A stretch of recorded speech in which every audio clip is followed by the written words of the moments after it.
आज बुधवार का पावन दिन है, जो बुद्धि के देवता भगवान गणेश और धन की देवी माँ लक्ष्मी की कृपा प्राप्त करने का सर्वश्रेष्ठ दिन माना जाता है। आज हम आपके लिए लेकर आए हैं एक ऐसी अद्भुत और प्रेरणादायक कहानी जिसे सुनने मात्र से आपके घर में सुख समृद्धि का वास हो जाएगा और जीवन की सभी बाधाएं दूर हो जाएंगी। यह कथा एक ऐसे व्यक्ति की है जिसने अपने घमंड और अहंकार के कारण सब कुछ खो दिया था, लेकिन जब उसने सच्चे मन से मां लक्ष्मी की शरण ली तो उसका जीवन पूरी तरह से बदल गया। तो चलिए भक्ति भाव के साथ इस पावन कथा को शुरू करते हैं और मां लक्ष्मी का ध्यान करते हुए इस कहानी में छुपे जीवन के गहरे रहस्यों को समझने की कोशिश करते हैं। बहुत समय पहले की बात है, भारतवर्ष के एक समृद्ध नगर में मोहनदास नाम का एक बहुत ही धनवान व्यापारी रहता था।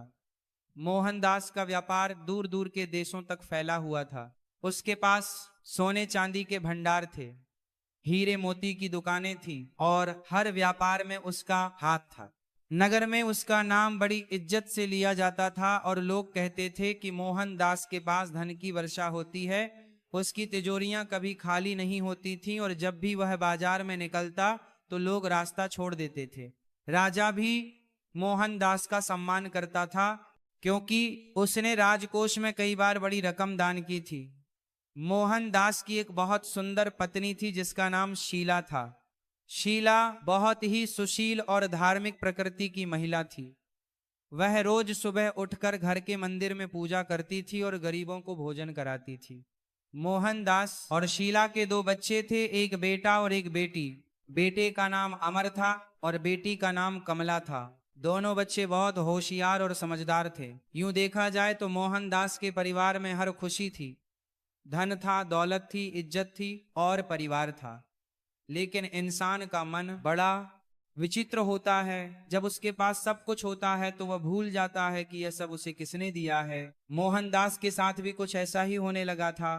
धीरे धीरे मोहनदास के अंदर अहंकार का जहर घुलने लगा। उसे लगने लगा कि उसकी सफलता सिर्फ उसकी मेहनत और बुद्धि का परिणाम है। वह यह भूलने लगा कि उसकी दादी और नानी ने घर में हमेशा माँ लक्ष्मी की पूजा की थी। उनकी भक्ति और सच्चे संस्कारों की वजह से ही उसके परिवार में इतनी समृद्धि आई थी। लेकिन मोहनदास को अब पूजा पाठ में कोई विश्वास नहीं रह गया था। जब शीला सुबह पूजा करती तो वह मुंह बनाकर कहता कि यह सब पाखंड है, मेहनत करो तो पैसा आता है, भगवान की घंटी बजाने से कुछ नहीं होता। शीला उसकी ये बातें सुनकर दुखी होती, लेकिन वह जानती थी कि पति से बहस करने से कोई फायदा नहीं होगा। इसलिए वह चुपचाप अपनी पूजा करती रहती और मन ही मन माँ लक्ष्मी से प्रार्थना करती कि हे माँ, मेरे पति को सद्बुद्धि दो। एक बार की बात है, मोहनदास अपनी दुकान पर बैठा हुआ था। उसके सामने ग्राहकों की भीड़ लगी हुई थी और सोने के आभूषणों की बिक्री जोरों पर थी। तभी दुकान के दरवाजे पर एक बूढ़ी औरत आई। वह बहुत ही गरीब और मैली कुचैली दिख रही थी। उसके कपड़े फटे हुए थे और हाथ में एक छोटी सी पोटली थी। बुढ़िया ने दरवाजे पर खड़े होकर आवाज लगाई, सेठ जी नमस्कार। मोहनदास ने ऊपर नजर उठाकर देखा। बुढ़िया को देखकर उसे चिढ़ हो गई। उसकी दुकान में अमीर लोग आते थे और यह गरीब औरत उसके दरवाजे पर खड़ी होकर उसकी दुकान की शोभा खराब कर रही थी। मोहनदास ने झल्लाकर कहा, क्या चाहिए तुम्हें? बुढ़िया ने हाथ जोड़कर कहा, सेठ जी मैं भीख नहीं मांगने आई हूँ, मेरे पास थोड़े से पुराने गहने हैं, मेरी बेटी की शादी है और मुझे पैसों की सख्त जरूरत है, क्या आप इन्हें देखेंगे? मोहनदास को उस औरत पर दया नहीं आई बल्कि गुस्सा आ गया। उसने कहा, अरे यह कोई कबाड़ की दुकान है क्या? मैं बड़े बड़े राजाओं और अमीरों को सोना बेचता हूँ, तुम जैसी गरीब औरत के टूटे फूटे गहने मैं नहीं लेता। जाओ यहाँ से और मेरी दुकान पर दोबारा मत आना। बुढ़िया की आंखों में आंसू आ गए। उसने कहा, सेठ जी मैं आपसे गुहार लगा रही हूँ, मेरे पास और कोई सहारा नहीं है, बस यही गहने हैं जो मेरी माँ ने मुझे दिए थे, आप इन्हें ले लीजिए और जो भी कीमत हो दे दीजिए। लेकिन मोहनदास का दिल पत्थर से भी सख्त हो चुका था। उसने अपने नौकर को इशारा किया और कहा, इसे यहाँ से बाहर निकालो, ये मेरी दुकान में गंदगी फैला रही है। नौकर ने उस बूढ़ी औरत को धक्का देकर बाहर निकाल दिया। बूढ़िया लड़खड़ाती हुई बाहर गिर गई। उसकी पोटली जमीन पर गिरी और उसमें से कुछ पुराने गहने बाहर आ गए। बुढ़िया ने रोते हुए अपने गहने समेटे और वहां से चली गई। लेकिन जाते जाते उसने एक बार मुड़कर मोहनदास की तरफ देखा और उसकी आंखों में एक अजीब सी चमक थी। वह चमक किसी श्राप की नहीं बल्कि करुणा की थी। जैसे वह कह रही हो कि तुम्हें अभी नहीं पता कि तुमने क्या किया है, लेकिन समय तुम्हें सिखाएगा। बुढ़िया चली गई, लेकिन मोहनदास को कोई फर्क नहीं पड़ा। उसने इस घटना को भुला दिया और अपने काम में लग गया। लेकिन यह घटना किसी साधारण घटना नहीं थी। जो बुढ़िया वहां से अपमानित होकर गई थी वह कोई साधारण महिला नहीं थी। वह स्वयं मां लक्ष्मी का रूप थी, जो मोहनदास की परीक्षा लेने आई थी और मोहनदास उस परीक्षा में असफल हो गया। कहते हैं ना कि जब मां लक्ष्मी किसी घर से रूठती हैं तो वे चुपचाप चली जाती हैं, किसी को पता भी नहीं चलता, लेकिन उनके जाने के बाद घर में अंधेरा छा जाता है।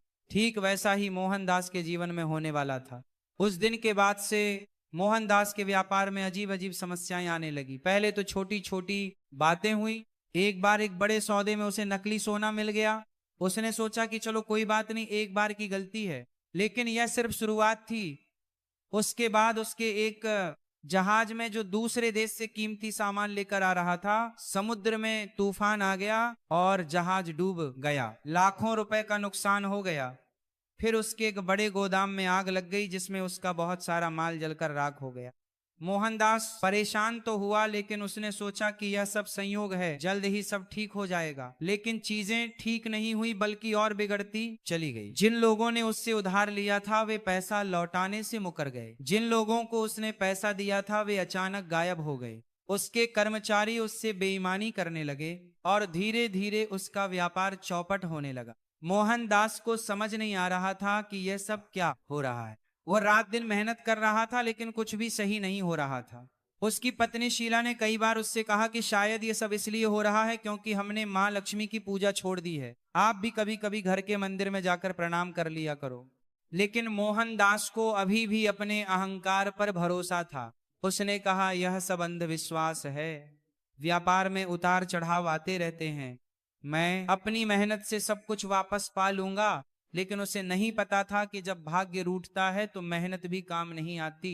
समय बीतता गया और मोहनदास की हालत और खराब होती गई। एक एक करके उसके सारे व्यापार ठप पड़ गए। उसकी दुकानें बंद होने लगी। जो लोग उसके सामने हाथ जोड़कर खड़े रहते थे, अब वे उसे नजरअंदाज करने लगे। नगर में उसकी इज्जत धूल में मिल गई। कुछ ही महीनों में मोहनदास का भव्य घर एक साधारण घर में बदल गया। उसे अपने गहने और सामान बेचने पड़े। एक दिन ऐसा आया कि उसके पास खाने के लिए भी पैसे नहीं बचे। मोहनदास के बच्चे जो कभी रेशमी कपड़े पहनते थे, अब फटे पुराने कपड़ों में रहने लगे। शीला ने घर का सारा काम खुद करना शुरू कर दिया, क्योंकि नौकर रखने के पैसे नहीं थे। लेकिन फिर भी शीला ने अपनी पूजा नहीं छोड़ी। वह हर रोज सुबह उठकर मां लक्ष्मी और गणेश जी को प्रणाम करती और प्रार्थना करती कि हे मां, मेरे परिवार को इस संकट से बाहर निकालो। एक दिन मोहनदास घर में बैठा अपनी किस्मत को कोस रहा था। उसका सिर दोनों हाथों में था और वह सोच रहा था कि आखिर उसके साथ यह सब क्यों हो रहा है। तभी उसकी बेटी कमला, जो अब 10 साल की हो गई थी, उसके पास आई। कमला ने पूछा, पिताजी आप इतने परेशान क्यों हैं? क्या मैं आपकी कोई मदद कर सकती हूँ? मोहनदास ने अपनी बेटी को देखा। उसकी मासूम आंखों में चिंता थी। मोहनदास की आंखों में आंसू आ गए। उसने कहा, बेटी तुम क्या मदद करोगी? मैं तो बर्बाद हो गया हूँ। मेरा सारा व्यापार खत्म हो गया है। अब मैं तुम्हें और तुम्हारे भाई को अच्छी शिक्षा भी नहीं दे पाऊंगा। कमला ने अपने पिता का हाथ पकड़ा और कहा, पिताजी माँ कहती हैं कि जब सब कुछ खत्म हो जाए तो भगवान को याद करना चाहिए। क्या आप भी माँ के साथ पूजा नहीं कर सकते? शायद माँ लक्ष्मी हमारी मदद कर दे। मोहनदास ने अपनी बेटी की बात सुनी, लेकिन उसके अहंकार ने अभी भी उसे नहीं छोड़ा था। उसने कहा, बेटी ये सब काम नहीं करता। भगवान होते तो मैं इस हालत में क्यों होता? लेकिन कमला हार नहीं मानी। वह रोज अपनी माँ के साथ पूजा करती और प्रार्थना करती कि माँ लक्ष्मी उसके पिता को सही रास्ता दिखाएं। धीरे धीरे मोहनदास की हालत इतनी खराब हो गई कि उसे अपना घर भी बेचना पड़ा। अब वे एक छोटे से किराए के मकान में रहने लगे। मोहनदास को काम की तलाश में इधर उधर भटकना पड़ता था। जो आदमी कभी दूसरों को काम की तलाश में काम करेंगे देता था, आज खुद काम मांग रहा था, लेकिन किसी ने उसे काम नहीं दिया। लोग कहते कि तुम तो सेठ थे, तुम्हें काम करना नहीं आता। एक दिन मोहनदास बाजार में इधर उधर भटक रहा था। उसे कई दिनों से ढंग का खाना नहीं मिला था। वह थक कर एक पेड़ के नीचे बैठ गया। उसकी आंखों में निराशा थी और दिल में दर्द। तभी उसे दूर से एक आवाज सुनाई दी। वह आवाज भजन की थी। कुछ लोग एक मंदिर के बाहर बैठकर मां लक्ष्मी की आरती गा रहे थे। मोहनदास उठा और उस तरफ चल पड़ा। वह मंदिर के बाहर खड़ा होकर देखने लगा। मंदिर के अंदर मां लक्ष्मी की एक बहुत सुंदर मूर्ति थी। उनके चेहरे पर एक दिव्य मुस्कान थी। मोहनदास को ना जाने क्यों उस मूर्ति को देखकर बहुत शांति मिली। उसने देखा कि मंदिर में एक बूढ़े पुजारी जी बैठे थे। वे बहुत ही सज्जन और शांत स्वभाव के दिखते थे। आरती खत्म होने के बाद लोग प्रसाद लेकर चले गए। मोहनदास अभी भी वहीं खड़ा था। पुजारी जी ने मोहनदास को देखा। उन्होंने उसे पास बुलाया और कहा, बेटा अंदर आओ, शर्माओ मत। मोहनदास अंदर गया। पुजारी जी ने उसे बैठने को कहा और थोड़ा प्रसाद दिया। मोहनदास ने प्रसाद खाया तो उसे ऐसा लगा जैसे उसे बहुत दिनों बाद कुछ मीठा मिला हो। पुजारी जी ने पूछा, बेटा तुम बहुत परेशान लग रहे हो, क्या बात? मोहनदास की आंखों से अचानक आंसू बहने लगे। उसने पुजारी जी को अपनी पूरी कहानी सुनाई। कैसे वह एक धनवान व्यापारी था और कैसे उसने सब कुछ खो दिया। पुजारी जी ने बड़े ध्यान से सब कुछ सुना। फिर उन्होंने पूछा, बेटा क्या तुम्हें याद है कि तुमने अपनी सफलता के दिनों में कभी मां लक्ष्मी का धन्यवाद किया था? क्या तुमने कभी गरीबों की मदद की थी, या फिर तुम्हें लगता था कि यह सब तुम्हारी अपनी मेहनत का फल है? मोहनदास सोचने लगा। उसे याद आया कि कैसे उसने पूजा पाठ को पाखंड कहा था, कैसे उसने अपनी पत्नी की बातों को नजरअंदाज किया, और सबसे बड़ी बात, उसे वह बुढ़िया याद आई जिसे उसने अपनी दुकान से धक्का देकर निकलवा दिया था। मोहनदास ने सिर झुकाकर कहा, पुजारी जी मैं बहुत बड़ा मूर्ख था।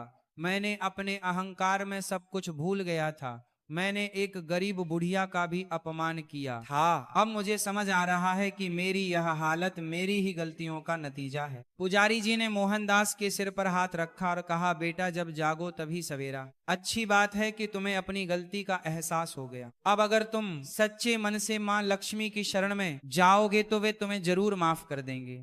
माँ तो माँ होती है, वे अपने बच्चों से कभी नाराज नहीं रहती। मोहनदास ने उत्सुकता से पूछा, पुजारी जी मुझे बताइए मैं क्या करूं? मैं अपनी सारी गलतियों को कैसे सुधारूं? पुजारी जी ने कहा, बेटा कल बुधवार है। बुधवार का दिन माँ लक्ष्मी और भगवान गणेश का दिन होता है।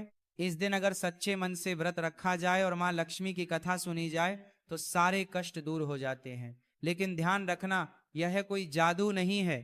तुम्हें अपने अहंकार को छोड़ना होगा, गरीबों की मदद करनी होगी और ईमानदारी से मेहनत करनी होगी, तभी मां की कृपा बनी रहेगी। मोहनदास ने हाथ जोड़कर कहा, पुजारी जी मैं वचन देता हूं कि अब मैं कभी अहंकार नहीं करूंगा। आप मुझे यह व्रत और कथा की विधि बता दीजिए। पुजारी जी ने मोहनदास को बुधवार के व्रत की पूरी विधि समझाई। उन्होंने कहा, सुबह जल्दी उठकर स्नान करना, फिर घर में साफ सफाई करनी, घी का दीपक जलाना और गणेश जी को हरी धूप चढ़ानी, फिर मां लक्ष्मी की पूजा करनी और उनकी कथा सुननी या सुनानी। अगर हो सके तो किसी गरीब को भोजन कराना, और सबसे जरूरी बात, किसी का अपमान नहीं करना। मोहनदास ने सारी बातें अपने दिल में बिठा ली। उसने पुजारी जी के चरण छुए और घर की तरफ चल पड़ा। घर पहुंचकर मोहनदास ने अपनी पत्नी शीला को सब कुछ बताया। शीला की आंखों में खुशी के आंसू आ गए। उसने कहा, मुझे पता था कि एक दिन आप जरूर समझ जाएंगे। माँ लक्ष्मी बहुत दयालु हैं, वे हमें जरूर माफ कर देंगी। अगले दिन बुधवार था। मोहनदास और उसका परिवार सुबह बहुत जल्दी उठ गए।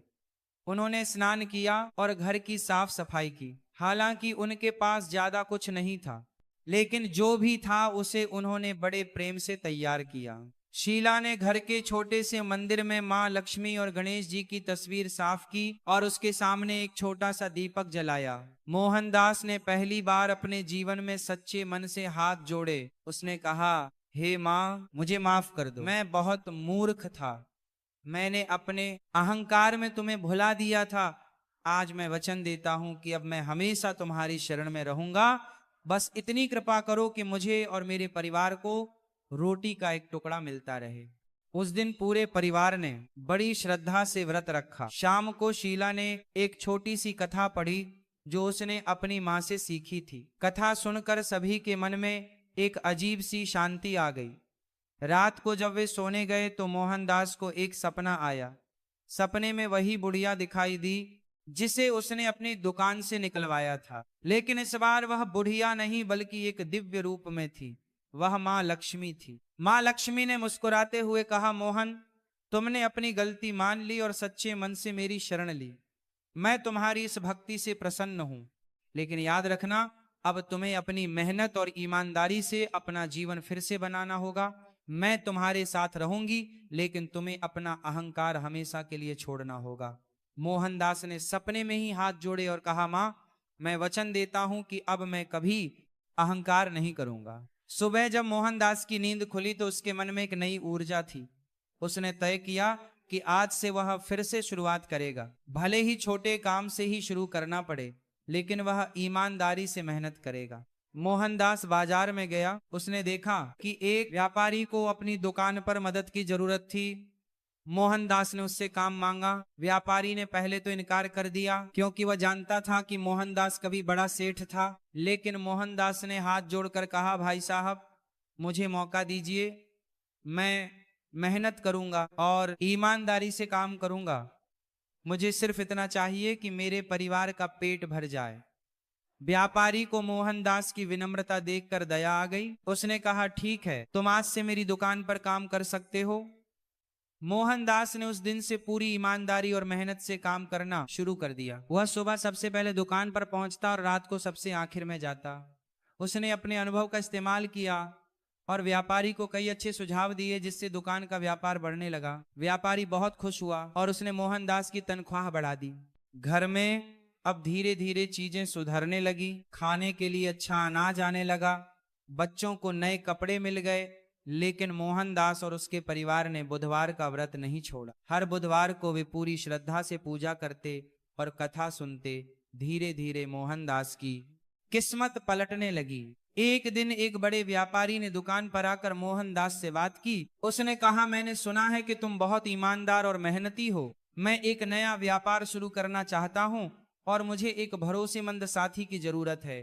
क्या तुम मेरे साथ साझेदारी करोगे? मोहनदास को विश्वास नहीं हुआ। उसने कहा, लेकिन मेरे पास तो पैसे नहीं हैं, मैं साझेदारी कैसे कर सकता हूँ?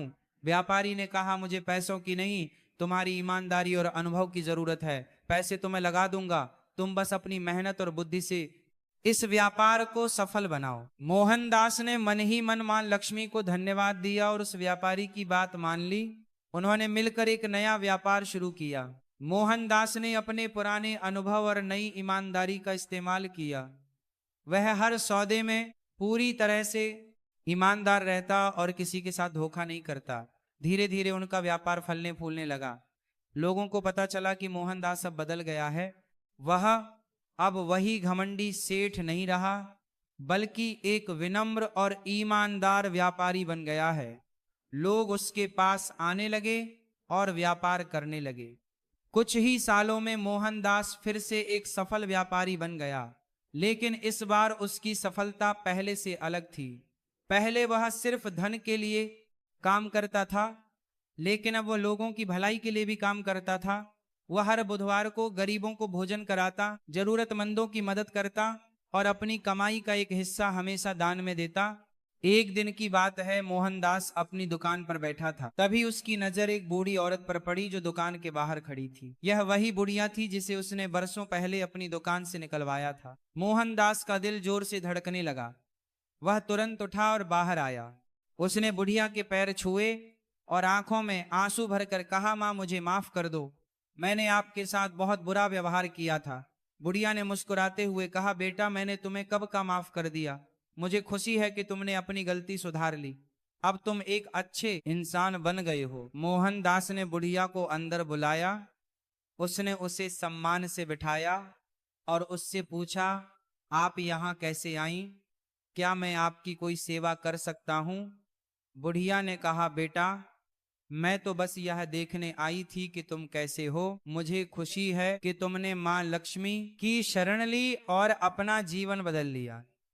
अब तुम हमेशा खुश रहो और दूसरों की मदद करते रहो। इतना कहकर बुढ़िया वहां से चली गई।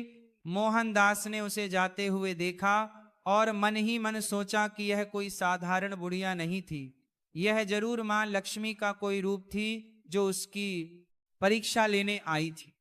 उस दिन के बाद मोहनदास ने अपने जीवन में कभी पीछे मुड़कर नहीं देखा। वह हमेशा मां लक्ष्मी की भक्ति करता रहा और लोगों की मदद करता रहा। उसका परिवार फिर से खुशहाल हो गया। उसके बच्चे बड़े हुए और उन्होंने भी अपने पिता से ईमानदारी और विनम्रता का पाठ सीखा। कई साल बीत गए। मोहनदास अब बूढ़ा हो गया था। एक दिन उसके बेटे अमर ने उससे पूछा, पिताजी, आप हमेशा बुधवार के दिन इतनी श्रद्धा से पूजा क्यों करते हैं? क्या इसकी कोई खास वजह है? मोहनदास ने अपने बेटे को अपने पास बिठाया और अपनी पूरी कहानी सुनाई। कैसे उसने अपने अहंकार में सब कुछ खो दिया था और कैसे मां लक्ष्मी की कृपा से उसे सब कुछ वापस मिला। अमर ने बड़े ध्यान से अपने पिता की कहानी सुनी। उसकी आंखों में आंसू आ गए। उसने कहा, पिताजी, आपने हमें बहुत बड़ा पाठ सिखाया। हम भी हमेशा इस व्रत को निभाएंगे और मां लक्ष्मी की भक्ति करेंगे। मोहनदास ने अपने बेटे के सिर पर हाथ रखा और कहा, बेटा, यह कहानी सिर्फ मेरी नहीं है, यह हर उस इंसान की कहानी है जो अपने अहंकार में भटक जाता है। मां लक्ष्मी हर घर में रहती हैं, लेकिन वे वहीं टिकती हैं जहां विनम्रता, ईमानदारी और मेहनत होती है।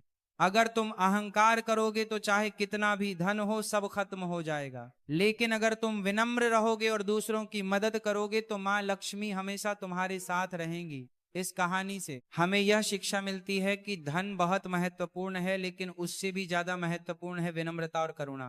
जब हमारे पास सब कुछ होता है तो हमें यह नहीं भूलना चाहिए कि यह सब ईश्वर की कृपा से मिला है। हमें हमेशा गरीबों और जरूरतमंदों की मदद करनी चाहिए और किसी का अपमान नहीं करना चाहिए। बुधवार का व्रत और मां लक्ष्मी की पूजा करने से घर में सुख समृद्धि आती है और सारे कष्ट दूर होते हैं। लेकिन यह व्रत सिर्फ दिखावे के लिए नहीं, बल्कि सच्चे मन से करना चाहिए। मां लक्ष्मी को विनम्रता और ईमानदारी बहुत पसंद है। अगर हम इन गुणों को अपने जीवन में अपना लें तो मां लक्ष्मी हमेशा हमारे साथ रहेंगी और हमारे घर में कभी भी धन की कमी नहीं होगी। कई साल बीत गए और मोहनदास का परिवार पीढ़ी दर पीढ़ी फलता फूलता रहा। हर पीढ़ी ने बुधवार के व्रत को निभाया और मां लक्ष्मी की भक्ति की। उनके घर में हमेशा सुख, शांति और समृद्धि रही। लोग मोहनदास के परिवार को एक आदर्श परिवार के रूप में देखते थे। कई लोग उनके पास आते और पूछते कि आपके परिवार में इतनी खुशहाली का राज क्या है? तब मोहनदास के बेटे और पोते उन्हें यही कहानी सुनाते और बुधवार के व्रत के बारे में बताते। धीरे धीरे पूरे नगर में बुधवार के व्रत की महिमा फैल गई। लोग इस व्रत को करने लगे और उनके जीवन में भी सकारात्मक बदलाव आने लगे।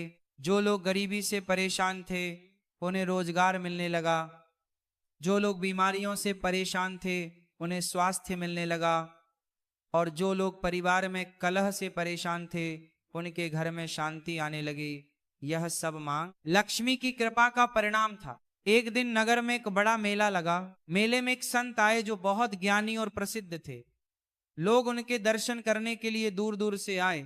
मोहनदास के पोते ने भी संत के दर्शन किए। संत ने उससे पूछा, बेटा, तुम्हारे परिवार में इतनी खुशहाली का राज क्या है? मैंने सुना है कि तुम्हारे दादा ने अपने जीवन में बहुत बड़ा बदलाव किया था।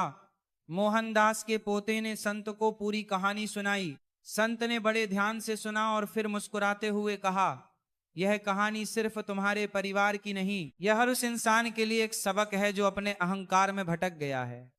मां लक्ष्मी की कृपा असीम है, लेकिन वे उन्हीं पर कृपा करती हैं जो विनम्र होते हैं और दूसरों की मदद करते हैं। तुम्हारे दादा ने यह सीख अपने जीवन से सीखी और अपनी पीढ़ियों को दी। ये बहुत बड़ी बात है। संत ने